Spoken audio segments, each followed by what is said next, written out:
Hey everybody, Hoang here, and today we're going to talk about a Hexeblaumon profile in the BT5 English format. So before we get into it, I do want to touch base on a couple of things. Number one, currently I am working on a very large project. It will be a really cool surprise for everyone. We're working really hard on it. It's a lot of data analysis, so hopefully we can get that up sometime soon. Once that video goes out though, it'll be the last BT5 video I do publish on this channel. Then we will move on to BT6 content with a BT6 tier list to kick us off.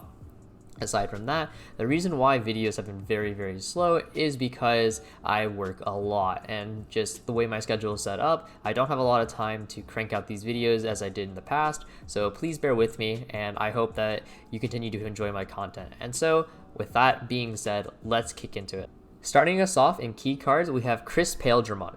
Chris Paledramon is a 3-cost evolution that's when Digivolving, trash the bottom card of all of your opponent's Digimon, and his extra source skill is if your opponent has a Digimon with no source, this Digimon gets +1 security attack. So cards like Chris Pale and cards like Wargarurumon are actually very important in this deck, and the reason why is because Source Strip otherwise is very non-proactive. The deck itself, or the mechanic itself rather, is very control-esque, where they want to emphasize removing effects from your opponent's stacks, but just doing so doesn't actually reward you very much, and that's kind of the entire issue of Hexeblaumon Source Strip in general. So we really want to emphasize you want the pressure from Chris Pale and Wargarurumon. That +1 security attack is how you're going to close your game out before your opponent can restabilize.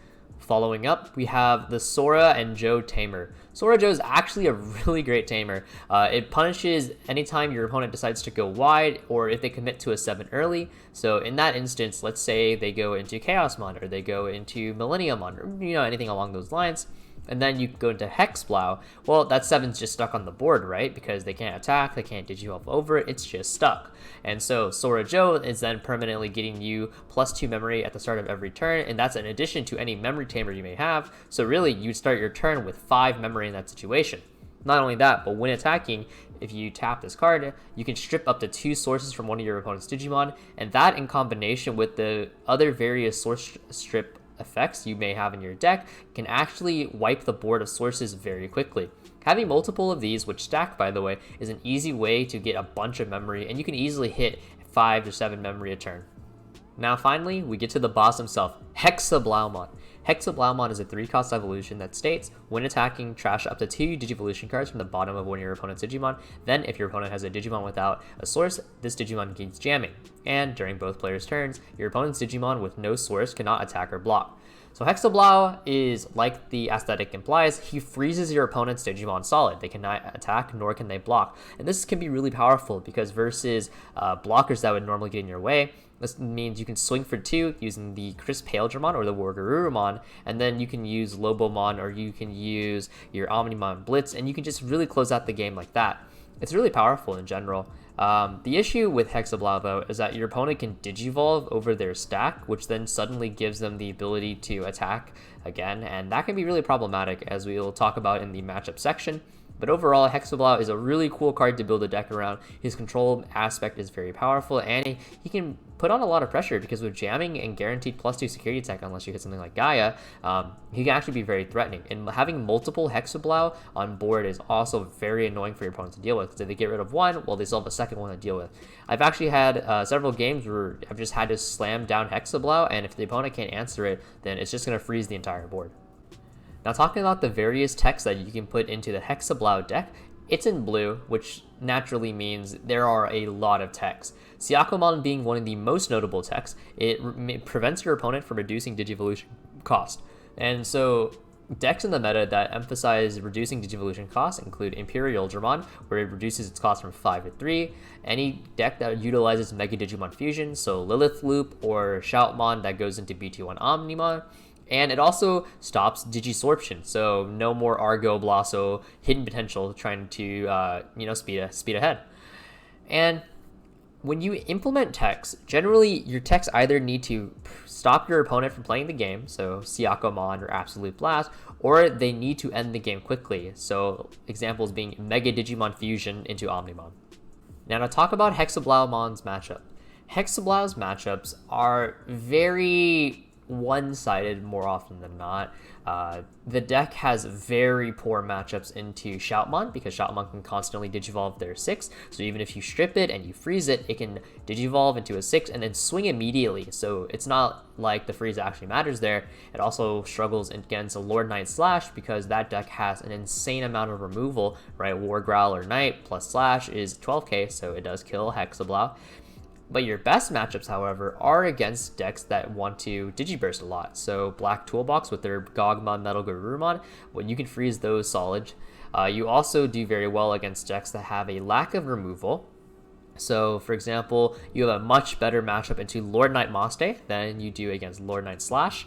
And decks that want to go purely wide, for example, Rookie Rush, if they don't draw Spiral Masquerade, are kind of just stuck in place, so they really need that Spiral. If they do see the Spiral, then of course the matchup can swing in their favor because Spiral is a very powerful card, but without Spiral, or if they don't have enough Spirals, then Hexeblaumon can steal that game. In these kind of situations, Ulforce, which I'll talk about in a bit, really does shine because it doesn't exactly care about what the opponent's doing, it does its own thing. Now, for what you've all been waiting for, the deck list. In this deck list, we'll talk about each card, why it's here, and just a few tidbits that I wanted to share. So first off, you may notice we actually play 4 Wanyamon and 1 Upamon. And the reason that we go about this is because sometimes we want Hexeblaumon or Ulforce to be able to swing over specific thresholds, being, let's say our opponent has a 12k body out on the board, and we want Hexeblaumon to swing over it, but Hexeblaumon is only 11. Well, with Wanyamon, Hexeblaumon is able to hit 13k and then beat over that 12k, so then we can prevent it from going into a level 7, for example. It also means that without jamming, Ulforce hits 13k, which is a relatively safe number. But then you may say, Hoang, Wanyamon asks for 2 Digimon without sources. In my testing, that hasn't been too difficult. Oftentimes your opponent will put bodies out and they'll just get frozen on board. So having the 2 bodies to get the plus 2000 DP isn't too bad. But if you really don't like it, then of course you can just go back to playing 4 Upamon. We do include the 1 Upamon because ultimately Hexeblaumon is a control deck. So that draw 1 is still very nice. Into our level 3s, we play 3 Electromon. Like we said before, you want to apply a lot of pressure, and so having Vanillas to choke as well as flood board easily is really great. 2 Siakomon because it is our out to the Lilith Loop, Shout, Mega Digifusion, as well as some green matchups in Imperial. We play 3 Blueco and 4 Goma. Both of those Digimon are extra source skill. When you strip a source, gain a memory. Very, very powerful in Hexeblaumon, as well as Ulforce. This enables you to play your Lobomons. It enables you to go into your Omnimons, potentially not even past turn, right? Or lets you go into Absolute Blast for cheaper.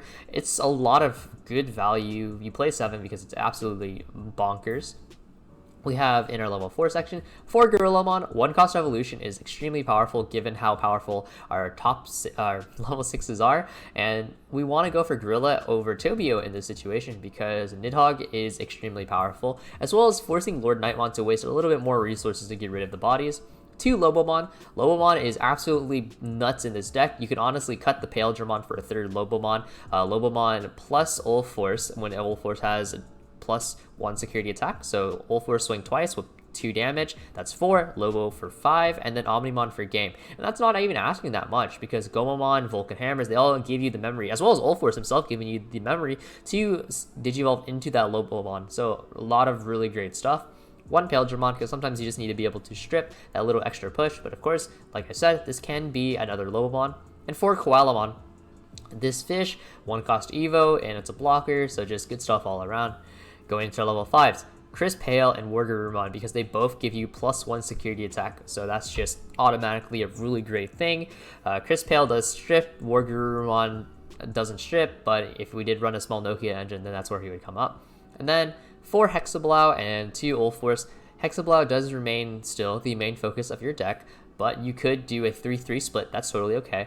Ulforce is when you want to push for certain turns. He's a really great Digimon to go into if you're trying to end the game. He's also much more effective against the matchups where Hexeblaumon doesn't see a lot of value. For example, versus Shoutmon, it doesn't matter if you freeze the Shoutmon stack, so might as well try to push for game.